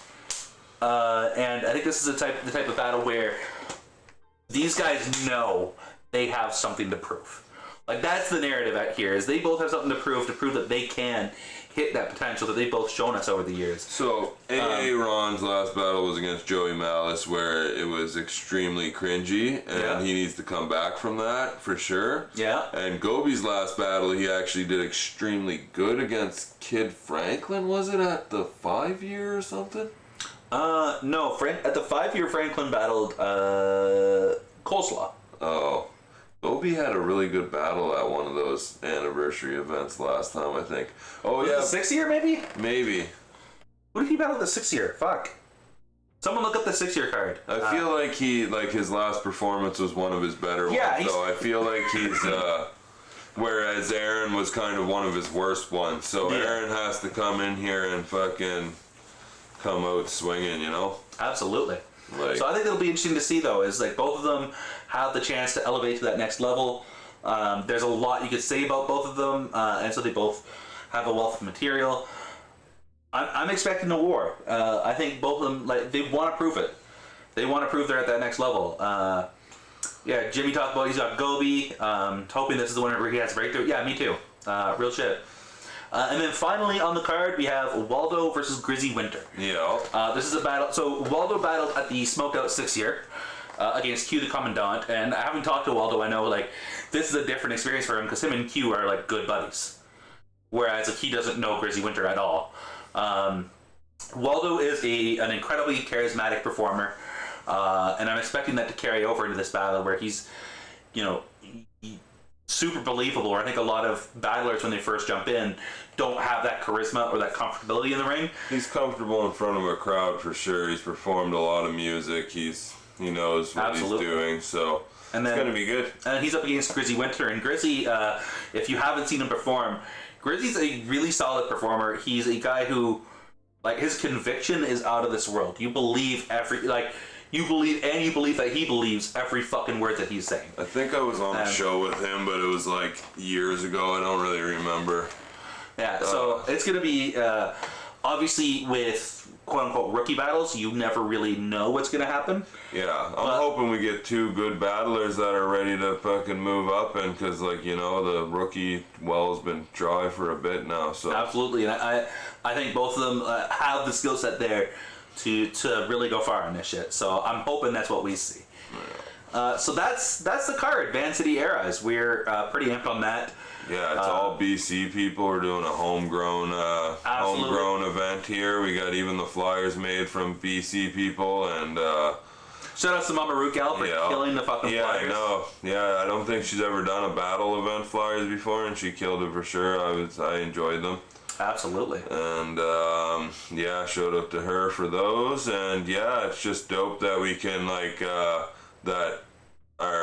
bringing these battlers back and having the scene growing at the pace that it is right now, even though we've always had a good scene, but I mean, like, now we're just getting back into it newly with Set the Bar, and there's different people that want to get involved in battle again and stuff, and it's just I think that this event is like super like special for me, kind of, because it's like, you know, it's all the people that I grew up battling with coming back, and yeah, it's fucking sweet. Absolutely. All right, so early pick, Battle of the Night. I'm picking Wildcard and Chronic Walters. That's what I'm picking for the Battle performance? of the Night. Performance of the night, like, I don't even know. There's so many people that could have it, you know? Yeah. I'm gonna go with HK. Fuck it. I'm just gonna guess HK. Alright, I feel it. I think he's gonna have to super like perform, you know, to like keep up with creative, and he knows that, and I think he's gonna come out fucking going hard. Absolutely. Super hard. Alright. Pause. Super hard. Yeah, he goes hard with the head. Alright, let's talk a little bit about this CRB card. You had a couple more cards to talk about. Yeah, so I'm not familiar with the CRB card. Should we pull it up? Yeah, I've got it up here. Okay. I can show you. Actually, real quick, one more time for VanCity Eras. If you are watching it right now, if you are coming, make sure you buy your pre-sale tickets. These tickets are fucking awesome, and you like. If you're pre-saling, you have to keep your ticket. It looks dope. If you're paying at the door, you gotta pay extra to get a fucking ticket. And also, anyone who pre-sales. Or who buys a pre-sale, you are in a draw to win $100 at the end of the night. So, you'll want to be there for the whole night. You have to be there to win the money. But there are perks to buying your pre-sale tickets. And you're gonna want to stay till all the battles are over, anyways, because they're dope battles, and you're pansy if you leave early. Absolutely. All right, Annie, thank you for checking in. But let's talk about CRB. Let's talk about this. Oh shit, I've got it over here. Holy shit. Everyone's trying to fucking message me. Yes, they are. Oh my god, are you alright? Right? It's a little... your car. Right? It's a little chaotic. So this is a CRB card, Stevie. Oh, yes. Okay, so you are main event Mike. Did you set Absolutely. this battle up yourself? No. So what happens? Let's be honest about this. So I was originally supposed to be on their big like October card or whatever, and then was it the day? What the fuck? Chat, go away. Anyways, the day. No, not even the day. Like 2 days before the event, I had a little house flare up that I'm not really going to talk about too much, but it was enough that I couldn't make the flight. He took so much Viagra he couldn't get rid of his heart on. It was bad. Oh, I would definitely go on the flight with that. Dude, it would just be like constant Mile High Club. Just fucking... It would be great. But no. But anyways, he couldn't make it. Couldn't make it. And we've been trying to make it happen ever since, but they were like... Every battle was like, oh, I already had something booked that day, or there was something going on, or whatever. And so it literally ends up 7 months later that we're finally able to rebook this battle. Aren't you leaving in like 8 hours for this fucking thing? No! So, I have a red-eye flight tomorrow night. Oh, okay. So my flight leaves at like 10 p.m. or some shit like that. And I get in Ottawa at 6 a.m. local time. Sweet. So the last time Straight through, no stopovers? No stopovers, which is nice. That's nice. The last time that I had a battler with a red eye, it was Ginger when we went out to fucking Nova Scotia, and that didn't go well for him, but I've got faith that I can pull this off with copious amounts of coffee and probably a midday nap. Okay, so let's talk about Duff, your opponent. So, is he good? Here's the thing. Honestly, like, no trash talking, like, what level? Do you think this is a step down for you? I've never watched the guy battle. I don't know. I think Duff does some things fairly well. Yeah. I legitimately believe that if I have the performance that I know I should have, that he doesn't win this battle. Okay. And that's just like straight goods there. But then, you know, I don't think he's bad. He could step up too, right? Though. Absolutely, and so that's what I mean. It's like I'm not slouching on him. I'm not slacking on him. I know it's one thing where like, you know, he had a giant winning streak at the start of his career, and then he started slacking, and then I haven't seen it yet, but apparently he recently at a recent event had a one-rounder where he apparently absolutely killed it. Okay. So everyone's telling me to, you know, be worried about some of the material he'll have from me. Yeah. And like I hope he proves me wrong. Yeah. Like, and this is like this legitimately how I feel about battles is if I have my best performance possible, I want to lose. Yeah, well, like... Because that means the overall battle was so fucking... I never mind losing if it's a good battle. You know what I mean? Like, if I have... Like, what's happened for me so far, every time I've gone to Ontario, is motherfuckers have choked for at least a round or 2 rounds. Yeah. Been absolute trash. I bodied them. Like, I bodied Poe Rich. I bodied fucking Aries. Yeah. Like, neither one of them Rich slept on you like crazy. He did not know what he was walking into for sure. No, he didn't know what he was walking into. He was trash. And fucking Aries was trash. And so, like, both those battles is the same thing where it's like, okay, I do my job, I fly out of town, I dominate my opponent, and it doesn't fucking matter. Yeah. So, like, I want Duff to come with it. I want Duff to prove me wrong. Is this his first main event ever? No, I factor into it as I know well. He's been at a couple of main events. I think his battle with Bully was main event. Okay. So he's battled before, and like he had some shit against Bully. Like I'm not gonna front and say he's like trash. Yeah. Yeah. Duff has definitely been known to stumble. Oh shit, we got some shit here. What do we got here? Got to see my thank you censored. Mike Wild, Poe Rich was trash against you. I can't relate. Yeah, no, facts. Paul Rich was like on fire against you, and like when I battled him, it was so bad. Like and it sucked because I had like this great fucking material, and then he, you know, I get the crowd all hyped, and he would go and choke like 3 bars into his fucking round, and just zap all the energy out of the room. So now I gotta rap again and rebuild that energy back up. But yeah, so Duff will be all right. Hopefully, it works out good for you. I seen Wendigo versus Gravity as one of the other I want to address a couple things in here. Okay. Jimmy talking about like Duff's an OG, and he's a punch heavy battler. Yeah, but his punches aren't that good. Like I know I said earlier, like it's a thing where like, you know, even if you have a bad day as a puncher, like, you know, you're not terrible, but you know, he'll have the occasional gem, but he's not as reliable as he should be, given how much, you know, how long he's been and been doing this shit. And what's weird for me is like, I remember when we first had this set up in October, Prehistoric was trying to sell this as like, these guys have history.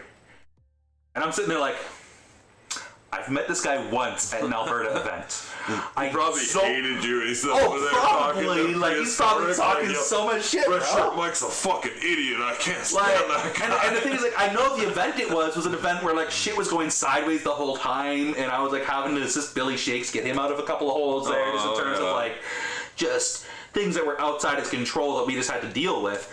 So it's like, it's possible like I was accidentally rude to him maybe, and maybe he's been like harboring this grudge for fucking years about like, that red shirt Mike guy, fucking, I can't believe he only said hello and didn't have a whole conversation with the dog. Like, chill, it's cool, we're fine. But no, maybe Prehistoric was just trying to sell the fight and Duff is chill. I don't care. Gunner, yeah, it absolutely sucks he Rich that bad. It was terrible. J.O. in chat, shout out to Jerry, or J.O. J.O. needs a dart fam. Fuck yeah. This guy's like asthmatic and fucking everything else, and I'm trying not to smoke near him. Normally I'd have 6 smokes going right now. But yeah, no, absolutely. I'm trying to be nice, but that can only last so long, you know, so we'll see what happens here. Absolutely. Yo, and that's, honestly, and before we move on, we're gonna move on really quickly, though. I see Jimmy talked about don't expect Duff to come unprepared. I don't think he's going to come unprepared. I don't, like, as I said, I want him to show up prepared. I want him to be the best Duff we've ever seen. And I want him to beat me, assuming that I get my shit off, you know, properly. Because that means it's a fucking amazing battle. How long ago did you finish writing?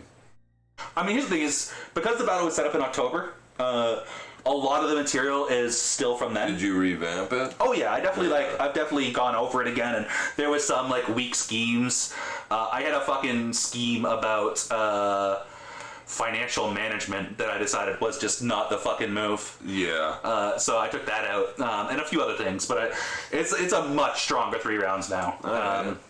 But yeah, hopefully it's a good battle. absolutely. J.O., I actually think Duff is absolute ass water. He also thinks everyone sucks. I mean, that's fair. As a battler, you should think everyone sucks except for you. That is definitely a thing. Dude, Savage Randy needs to come to BC and battle fucking Jackie R. That needs to happen.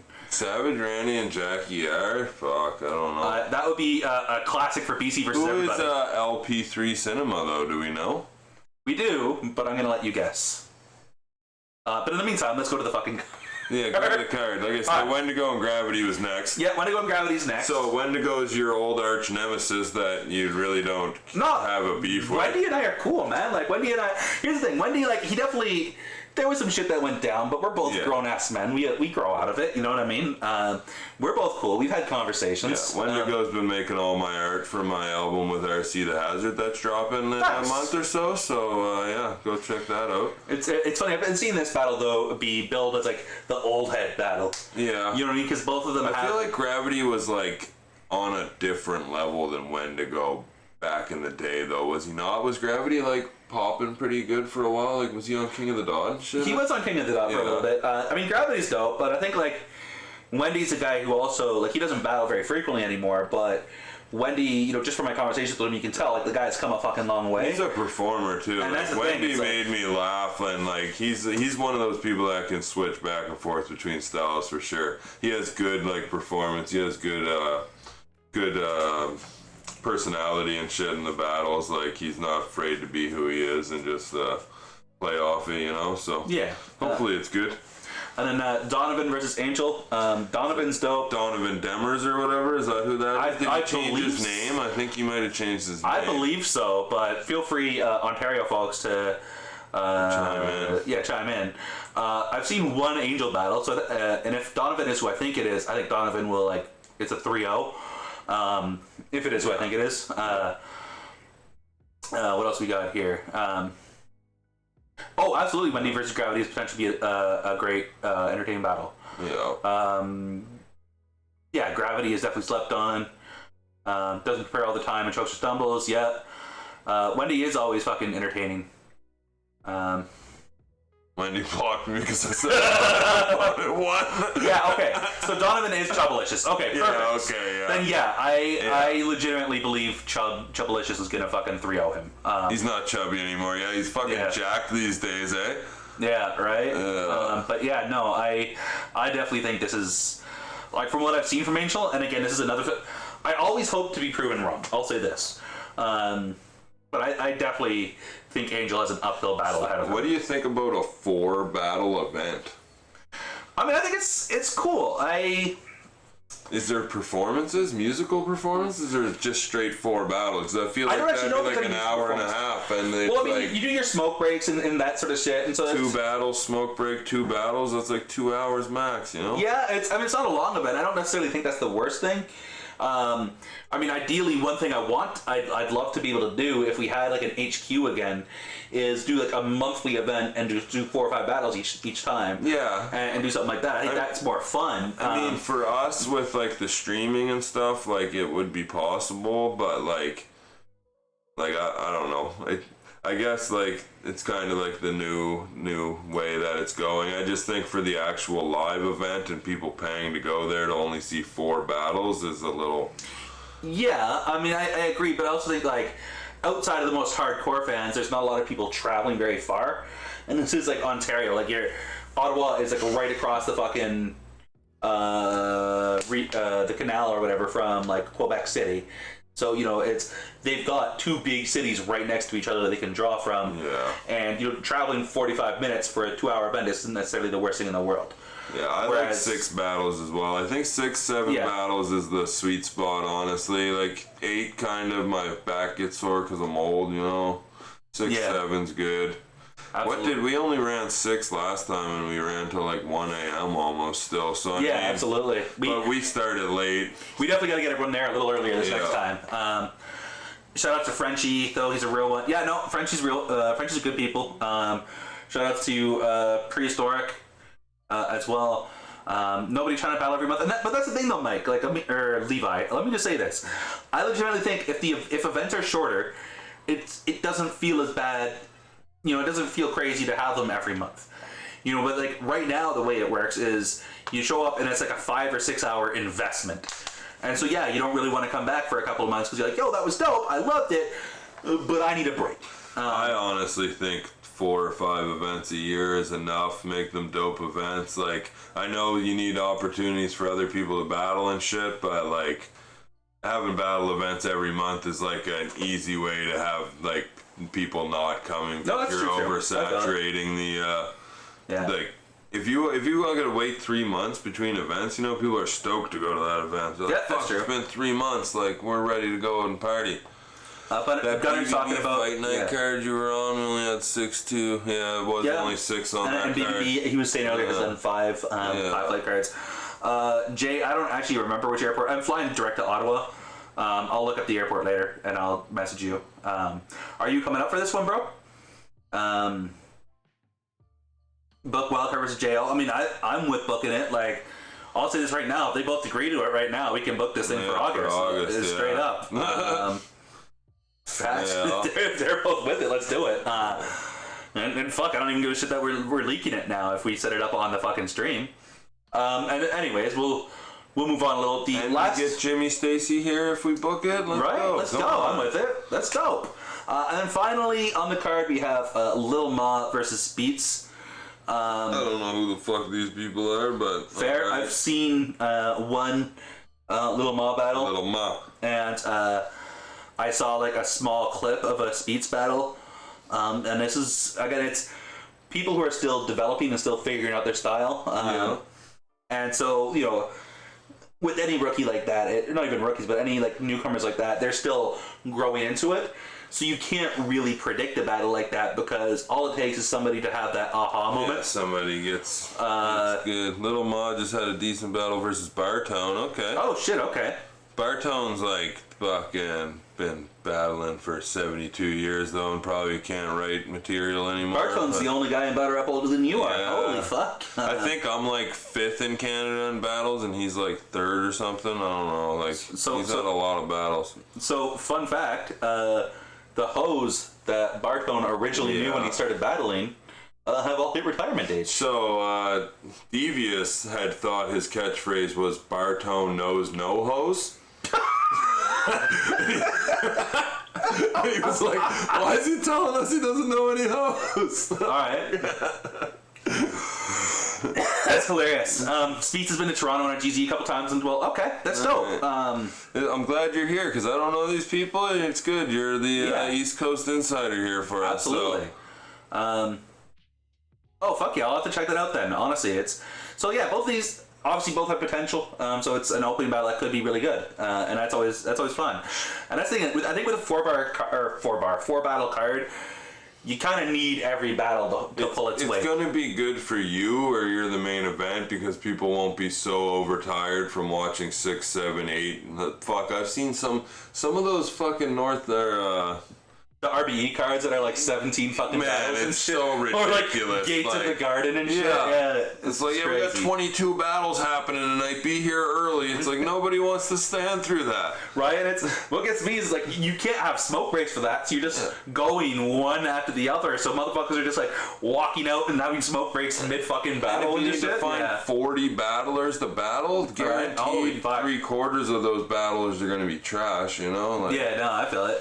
But yeah. So I mean, to be fair, the U.S. Northeast has like so many cities in so close proximity, and that is one thing I am always jealous of. Is like, especially like the New York and maybe like the New York leagues I get jealous of because there's so many fucking cities so close. Like Boston is a 1-hour train ride away or some shit like that. Fucking, and you got New York, Jersey. Buffalo, Jersey. You know what I mean? Like Philly isn't even that far away. And it's just always like, fuck. I wish we had that in Vancouver. The closest thing we got is Seattle. That's 4 hours away, and like half the fucking Seattle border, like Seattle battlers can't cross the border.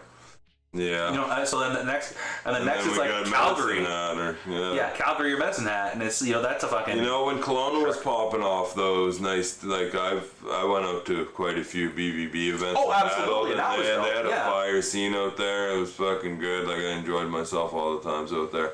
Yeah. So, Jimmy Stacy says this is your chance to fucking get performance of the night in a town you never battled in. We all know you're not going to because you're trash. No, I mean, I would argue I had performance of the night when I battled Poe, but that is, I mean, you also had like Stevie and Real Deal was legitimately a really great battle that night, so you know you could argue against me and I wouldn't be mad at that. But I feel you. I definitely that's what I'm planning on doing. I'm planning on showing up and having no one be as good as me. Okay, I'm going to actually be nice here for a minute, Mike. Okay. I think that you are somebody who does not get rattled by going out of town whatsoever. No, I'm comfy. Like, you're comfy no matter where you are, no matter who's there. It doesn't fucking matter. So that's going to work in your favor right there. Whether or not you have the skill to actually have performance of the night is a different question. Fair. Yeah. Yeah. Okay. So you're talking specifically in Ottawa. Okay. I feel like I sort of misunderstood.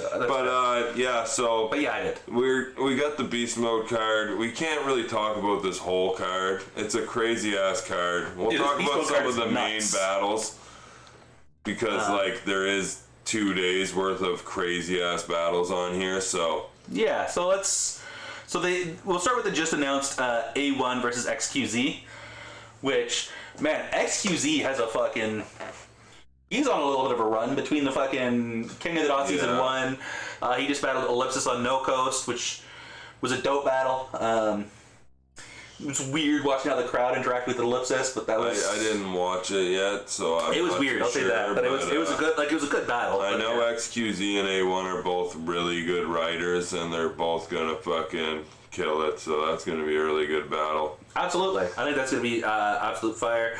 And then so we got like Joey Gambello versus A-Ward. Yeah. That's gonna be nuts. Yeah, that's one. A-Ward is just so fucking consistent. He's done so many battles at this point. But he just never slips, and it's just constantly better slaps. And Joey, like, he's up there. Dude, his battles in fucking during the King of the Tournament, not the season, but the tourney. One before that. Dude, he was going off, and like he's been stacking bars and shit. So that's gonna be absolutely nuts. Yeah. I'm expecting an amazing battle out of that one. Anything less is kind of a disappointment. Tycoon Tax versus Riz Relit. I think that'll be fun. We haven't seen Tycoon Tax in a long ass time, so his comeback will be great. Riz just smoked Bully, so I'm glad he's getting a shot out of this. Let's do this. Chili Palms, Louis Valentine. That'll be fun. I've only seen Chili. I've never seen Louis Valentine. I don't know. Where's he from? What leagues he started in? Louis was an old school BeastMode guy. Oh, okay. Red Flag versus Dysfunctional will be... I'll say this. I really like this. I think this is a hard fight for him, honestly. Oh, Red Flag is definitely an uphill battle. I want him to kill it. Diz better be motivated for this battle. Yeah. If he's motivated, I think he can pull this off. But it's definitely he has to work here. Oh yeah, he killed it out here. Yeah. But he has to work his ass off for Red Flag. Jay, you said no to A-Ward, really? That's crazy. The Beast Mode card is crazy. Oh yeah, I absolutely know there's a nod. XQZ deserves all the plays. No, XQZ, I know he's it looks like the rumors are that he's battling Path for King of the Dot. So for the guy to go Ellipsis A1 Pathogenic, he is not taking easy plates. I'll say that. That's pretty fire. I battle. He says Louis was in. Oh, okay. But I battle and Beast Mode were kind of that's right. That's why I remember. Just okay, my bad. Yeah, I knew I'd seen the name before. What else we got here? Dre Dennis versus Uncle Buzz will be nuts. Yeah, Uncle Buzz is new on the CNA, and he's just been wrecking shit. He's only a few battles deep or something. I'm pretty sure. Buzz is dope, and he's one of those guys that everyone, no matter who you talk to in Toronto, man, they talk about how much they love Buzz. Yeah. He's similar in that way to Whoop, in that everyone loves him, and everyone wants to see him like absolutely kill it. Emerson Kennedy versus Apex is going to be a fucking war. Kennedy is another guy who just does not take easy battles. And this is, I believe, his debut in Toronto. Apex, for all the like joking back and forth we've had, Apex is legitimately dope. And punch heavy. This is going to be a... Here's the thing, I have a hard time picking a battle of the night from this shit, man. Like, that's what I mean. This card is incredibly fucking stacked. Like, even Pepe versus the Saga? Like, that's another gonna be fucking nuts. Crazy battle. Like, absolutely, that'll be insane. What's that, Franchise versus... Yeah, Franchise versus Grid.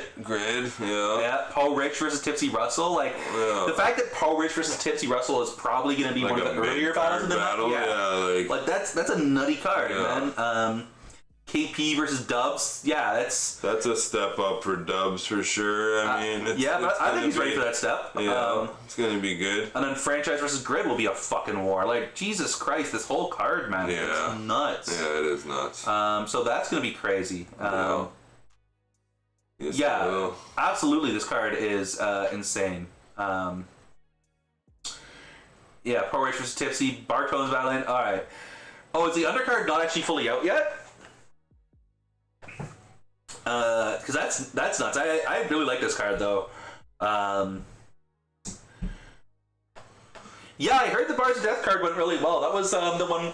Was that the one where who was it? LMS versus Tipsy Russell. Tipsy Russell, if I remember right. Because they did track battles or something, and Tipsy won, so he's going against. I think, or something. I don't know the whole story, but I need my Ontario folks to fill me in on a lot of shit out there. But I legitimately, if I can find a cheap enough flight, I definitely want to be out there for this Beast Mode event. A cheap flight, and if anyone out there is at like a couch, because I'm not trying to pay hotel for this. 8 battles not announced. Jesus. Okay, we got 36 battles. That's all right. That is going to be 2 days at least. Yeah, it's a 2-day card. It's going to be nutty. So I think we've covered almost everything. So basically, if you want to battle in August, hit us up because we're trying to have a crazy 2-day anniversary event for us as well. So that'll be our. That'll be our anniversary events. Will be in August, right? Yeah, we're doing the BC versus the World, and we want to set up some dope battles. So those of you who want to travel, obviously some of you have already been in contact with. Those of you from BC who are wanted on the card, start hitting me up after this weekend. Wait until after I've had my fucking battle so I can be, you know what I mean? Like, right now I'm not trying to book too much for August until it's over with, because I'm also booking this fundraiser, which, in case you missed it, July 8th at the Waldorf, we're doing a fundraiser for Coyote. So first is June 17th. We got the Eras event. Definitely come out to that. Then we got July 8th, which is the Corey fundraiser, and then we're working on August, which is the 2-day event. So we got lots of stuff coming up. Plus, we're going to get the variety show popping and the making a mixtape thing going. So we got lots of content coming in the future. And wait, 10 battles each day for Bars of Death?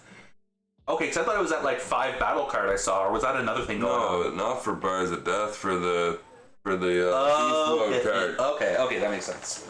I think. Really enjoyed the Bars of Death event, he said. Yeah, I've been hearing good things. I've been seeing a lot of people talk about how great it was. It seems like the crowd wasn't... I couldn't really tell. It was only from the pictures, but it seemed like the crowd was a little lacking. But I know they're a newer league. Well, they had the online league, Tom Bland or whatever, for the longest time, but I think they're branching out to live battles in Niagara now. So I'll say this. I think it's cool seeing some of the online leagues try to branch out. I just really wish, as a general rule, they were more willing to sort of reach out to some of the more established leagues so they weren't making some of the mistakes we've seen. I know Pepe's been rather vocal about a couple of unfortunate experiences he's had with some of these online to real life leagues, and I definitely think like a lot of these guys, we love new blood in the scene, but let us teach you lessons. Like, you know what I mean? So I'd love to see that. I'm glad to see, though, that Bars of Death went well. That's awesome. I think, like, obviously Bars of Death shouldn't hit us up for advice, but, you know, they have BeastMode and CRB and leagues that are close to them that have done this before, and they can help for sure. Absolutely. And, yeah. Yeah, I think we've pretty much... You guys have been awesome. Yeah, shout out to chat. You guys have been, like, really dope. Thank you, Diz. I know you've been commenting a lot, especially with the Ontario stuff. Jimmy Stacy. What else we got? Gunner, you've been here the whole time. Yeah. Gunner, Jay with the highlight my message. Yeah, no, we eventually need to figure out what to do with channel points, but in the meantime, just, you know, keep collecting them. Yeah. Hey Jay, my kid's following in your footsteps and pulling Pokemon cards on YouTube, so yeah, go check him out. He's 9 and he does horrible, but it's alright. He's like, this card, and moves it down right away. Can't oh even no! see it. Like, oh this no! Card, yeah. Yeah, it's that like 9-year-old like hectic energy. Oh yeah. Send him the link. He'll support. That's yeah, right. Yeah, Jay. I'll also message you later with the flight information. You know, assuming my my car doesn't break down again on the ride home, doesn't break down, given that it's fucking. I think that huge it's all right. I think it's fine, but yeah, that is a messed up fucking side panel. Holy shit. Yeah. Yeah, my kid actually did pull a gold Zapdos from the Sword and Shield set. It's like 1 in 1,000. It's fucking. It's worth pretty good money. So he did get his first good pull. So that was pretty sweet. Nice. Yeah. That's awesome. But yeah, no. Real quick before we go, I don't know if any of y'all have any questions for us. Anything you want us to talk about?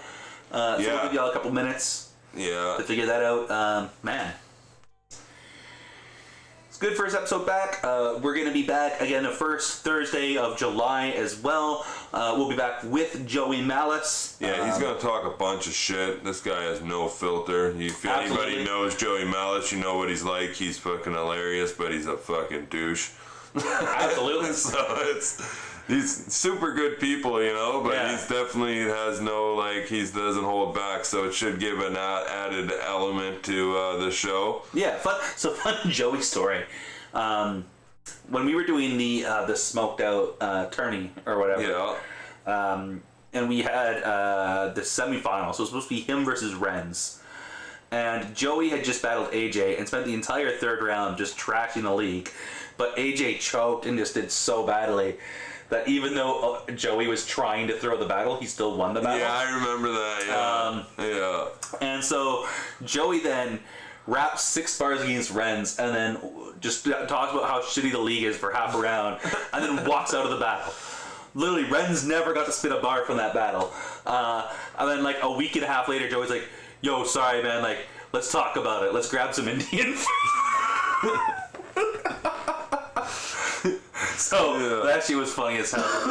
Well, you know, you gotta respect the guy for not trying to hide from it or anything. No, he's just like, let's fucking hammer it out. Let's go. Let's grab some food and talk about how much your league sucks. It's okay. We got rid of the shitty league and then it got shittier. So.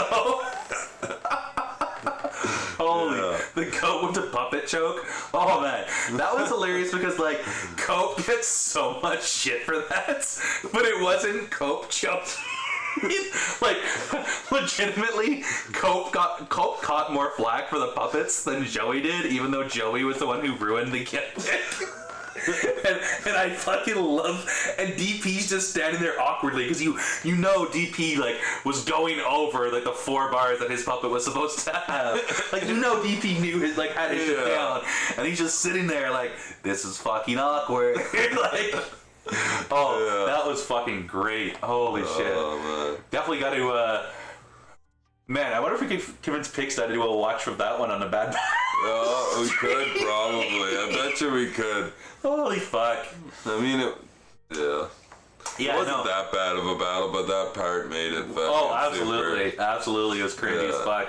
Gunner talking about such a classic moment in VanCity battle rap. Yeah, that and what's it called? Funeral Nick's metal detector are right up there. Funeral Nick, like, with the phone, he just pulls a phone out and he's like, fuck, I think Cody the Catch was like, hello, is this Toronto? We need to we need to know if this goal was good or something like that. It's like not even plugged in. It's just a phone hanging there. Oh, that shit was fun. God, what was it? The event where Copacetic battled Little G. Funeral Nick showed up because it was a freestyle battle tournament, and he signed up, and he obviously got eliminated round 1, but he brought enough gimmicks thinking he could gimmick his way to the finals. So we had like 4 jugs of water that he were claiming were gas. He's like, if I make it to the next round, I'm gonna light myself on fire. He fucking had like the Spawn fucking tattoo on his face. And he was calling himself White Light. So in the battle, he wasn't rhyming. He was just sitting there yelling things on the microphone, making like rock star power poses with the like. He literally, when it was his turn to rap, he puts the mic back on the mic stand so he can pose with the mic stand while he's yelling shit over the mic. This was an absolute There's a cattle prod as well, where he fucking cattle prodded himself. Man, he showed up to my battle naked and hugged me. Yeah, it's funny how we forget about that. We give Alberta all this shit for the fucking Billy Shakes versus Wad Pop naked battle, and like here you are with fucking Funeral Nick hugging. I hugged him back. I don't care. I got no shame. Right? Okay, an even funnier story about Funeral Nick is when we're all down at King of the Dot and we're in the alley harfing darts, and fucking this guy pulls up in a U-Haul. Yes. That he's been sleeping in this U-Haul. He has a sleeping bag and a pillow in the back. There's nothing else. Yeah. He was supposed to return it like 2 weeks ago. Yeah. He has a fanny pack on and he's calling himself Fentanyl Rick. He's like, my name's not Funeral Nick anymore, it's Fentanyl Rick. Oh my god. He's like, I got a whole pouch full of fentanyl here. You want some? And it's just like so fucked up, man. God damn, that guy is a fucking... Yeah, and then there's him withdrawing his life savings to funeral battle to battle thesaurus. Thesaurus. I don't even know how the bank let him take that money out. Right? Holy shit. Just drops 2 G's on the spot to battle thesaurus. The only reason I didn't do this for the love price is because I took a big test and I'm allergic to your blood type or whatever the fuck it was. Thesaurus just murdered him with freestyles. It was brutal. It was so bad. And then Nick started beefing with fucking Kingfly of all people, and so that's why all of his King of the Dot battles went down, because Kingfly's like, dude, you really want to try this? And so Funeral Nick went down to them all, and he was trying to re-upload his footage, and him and Kingfly spent 3 years in a cat and mouse game where Kingfly would just find the most obscure sites where Funeral Nick had uploaded his footage and just get it taken down with DMCA notices. Yeah. It was this whole fucking thing. Jimmy Stacy, drugs are not cool. No drugs are cool. Not fentanyl. No. Not coke. Not anything. Drugs, I mean, if you want to party once in a while, that's up to you, but I mean, it's never been really cool to do drugs. Wait, what the fuck, Levi? Funeral Nick paid Cadillac Ron to pocket check Urban in your battle? What? That's fucked up. Why was Funeral Nick in LA? Was he, or did he just transfer him? Well, it would probably be PayPal. Yeah. What? I need more context to the story, because that is fucked up. Yeah. Holy shit. We'll save that for an episode that you come on and talk with us there, Levi. Yeah, actually, save that story. Don't post it. Except for message me it, because I want to hear this shit. And I'm impatient as fuck. But that being said, we appreciate everyone tuning in. I think that's enough for tonight. Yeah, that's definitely enough. So we're gonna. It's been awesome. Good. We're gonna leave it on the end stream thing for a couple moments, play a little bit of music, and then we're out. Reminder: if you are a subscriber, you can rewatch anything for I think it's a month for the VOD. Otherwise, this will be out on YouTube shortly. If you're watching it now from YouTube, congratulations. That's great. But yeah, have a good night, everybody. See you all on the 17th. Yes, Aganarp. Aganarp, we will see you.